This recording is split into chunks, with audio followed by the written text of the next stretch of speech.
Olá, bem-vindos ao podcast ao Cubo. Eu sou Matheus Ribeiro e neste episódio de 3 da trinqueta aqui do podcast ao Cubo, a gente vai desvendar a escuridão em Dark, junto também com a professora Sandra Trabuco Valenzuela, que ela vai ajudar a gente. Muito bem-vinda, Sandra.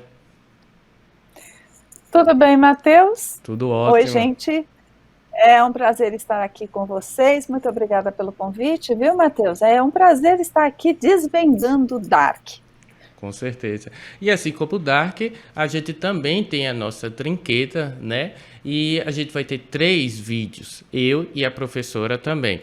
E na primeira parte, que é este vídeo, a gente vai falar sobre Dark, o fenômeno, a série. E depois a gente vai falar sobre os personagens em outro vídeo. E no terceiro e último vídeo a gente vai falar sobre a força motriz de Dark, que é o tempo em relação à história. Então vem com a gente que já vai começar.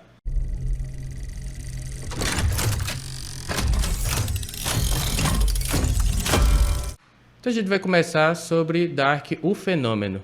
Dark estreou em 2017 e teve um mesmo alinhamento de sucesso de Stranger Things, por mais que tenham histórias diferentes, ela conseguiu pegar esse sucesso. E agora, em 2020, o sucesso aumentou bem mais. Dark realmente é o fenômeno, e o que é que a gente poderia atribuir o fenômeno a Dark?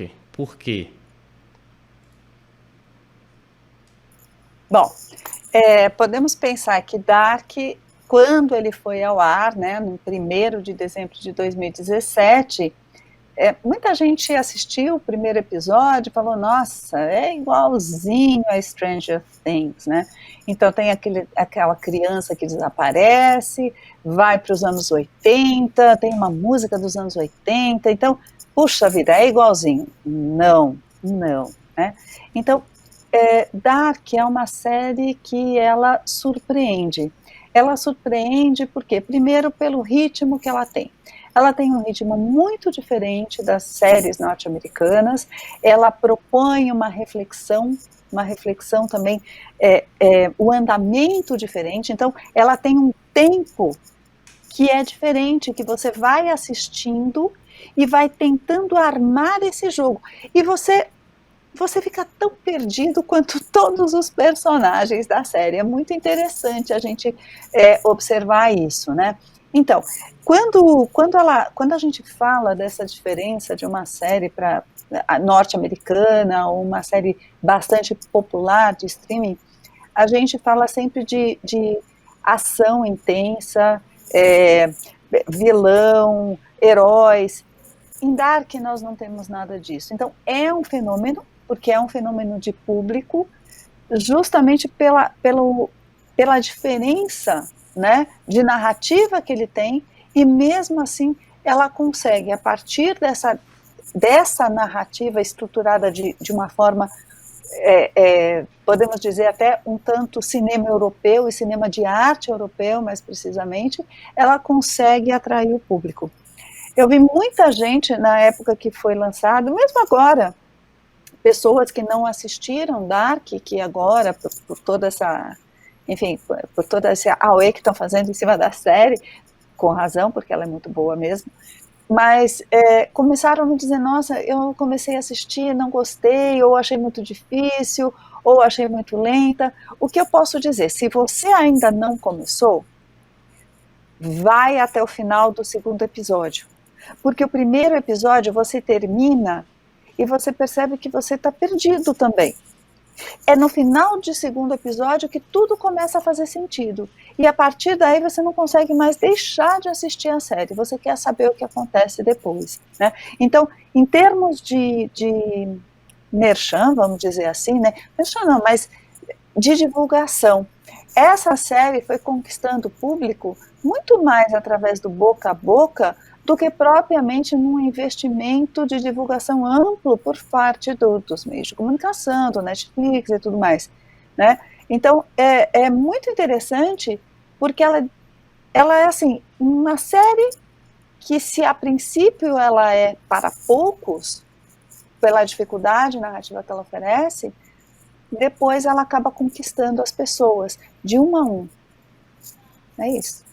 E tem uma característica também importante, né? Porque, como você mesmo falou, a Netflix não deu tanto valor, digamos assim, na questão do marketing, e aí suscita o questionamento, né? Se realmente o que importa é o conteúdo ou se é o marketing. Porque Dark, até a segunda temporada, não tinha tanto sucesso. Fez o sucesso justamente por sua história, seu conteúdo. E agora em 2020 explodiu também pelo seu conteúdo, mas também por uma jogada de marketing que a Netflix, tipo assim, acordou para 2020, na pandemia, paradoxalmente, e começou a liberar várias coisas. Foi uma certa injustiça com relação a Dark e levanta realmente esse questionamento que o que importa é o conteúdo, o marketing segue em conjunto com isso? Bom, assim, acho que todas as séries acabaram ganhando um destaque maior agora neste ano de 2020 por conta da pandemia, com um monte de gente em casa, pessoas do mundo inteiro em casa, na verdade, no isolamento social. Então, Netflix e outros canais de streaming também ganharam a mesma importância, né, em termos de entretenimento e tudo mais. Então, eu acho que Netflix acabou investindo em Dark muito mais por conta de vamos sim mostrar mais séries, vamos nos tornar a opção para quem ainda não tinha feito a opção do streaming Netflix. Dark se beneficiou com isso, porque antes realmente você não tinha ações intensas, você não vê, por exemplo, making of, são pouquíssimas, né, informações. Eu fui procurar mais coisas sobre curiosidades de Dark, eu só fui achar em revistas, por exemplo, eu fui procurar, encontrei no New York Times, só em periódicos estrangeiros, né? No Brasil é muito pouco, e assim, e mesmo fora do país, muito pouco, né? Faltou talvez isso, mas o conteúdo dela é tão intrigante, eu diria que Dark é uma série intrigante, e que você só consegue entendê-la no final do último episódio mesmo. E tem outra característica também legal de Dark, que difere muito, né? Porque ela é 100% alemã e não é logicamente norte-americana. A gente poderia encontrar algumas características que são diferentes da norte-americana. Eu já citei lá no nosso episódio do podcast, o número 12, que assisti Freud, que é uma produção alemã. A Dark eu terminei agora recentemente, e elas têm essa característica latente de não esquecer ninguém, nenhum dos personagens. Isso a gente vê muito nas séries norte-americanas, né? E fazer um adendo assim também, Dark, por ser internacional, não do mundo de Hollywood, digamos, seria como um Parasita foi para o Oscar? Bom, Dark é uma série, como eu já falei, para poucos. Então, ela é muito intrincada. Eu já vi muita gente que assiste até o final e mesmo assim tem dificuldades de compreensão. E justamente por isso a gente encontra tantos canais depois que a série terminou. Você encontra uma série de canais tentando explicar, desvendando Dark, quem é quem e tal. Com relação a Parasita, Parasita é um filme que ele tem um público muito mais amplo. Embora ele tenha um conteúdo bastante humano, né? E o que eu digo é que aborda questões filosóficas, humanas, sociológicas, antropológicas de toda a espécie. Ele é um filme acessível. Dark não é acessível para todo mundo, né? E ele mantém esse intrincado de sua construção narrativa. É claro que ele é proposital, ele é para ser desvendado, ele é um jogo interpretativo, né? E assim, ele mantém esse suspense até o final, tá? Então, acho que Dark, ele encanta justamente por nos colocar dentro desse labirinto, juntamente com os personagens.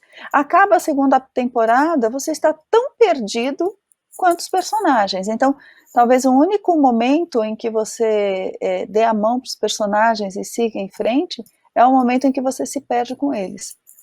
né?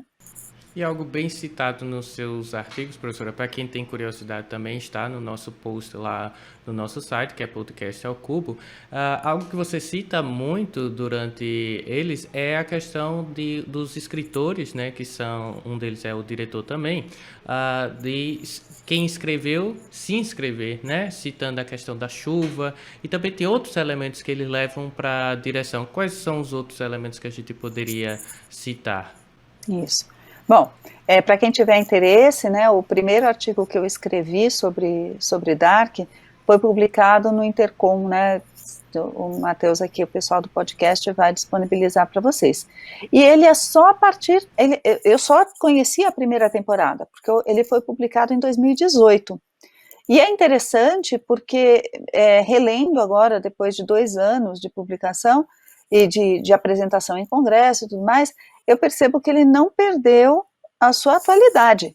Isso significa o quê? Primeiro, que o roteiro foi muito bem escrito, então ele mantém a mesma linha, o mesmo fluxo contínuo na narrativa do da primeira, segunda e terceira temporadas, tá? Os escritores e criadores da série, né, eles relatam muitas vezes experiências que eles tiveram. Então, a questão da chuva ácida, vamos lembrar que eles são alemães, né?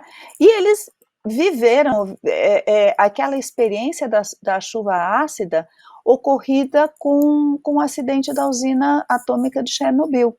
Então, nós temos o Bodar, é difícil, o nome deles é difícil, então, Baran Bodar e Jante Friese, que são os idealizadores, né, o casal, não são um casal, mas enfim, os 2 escritores da série, idealizadores da série.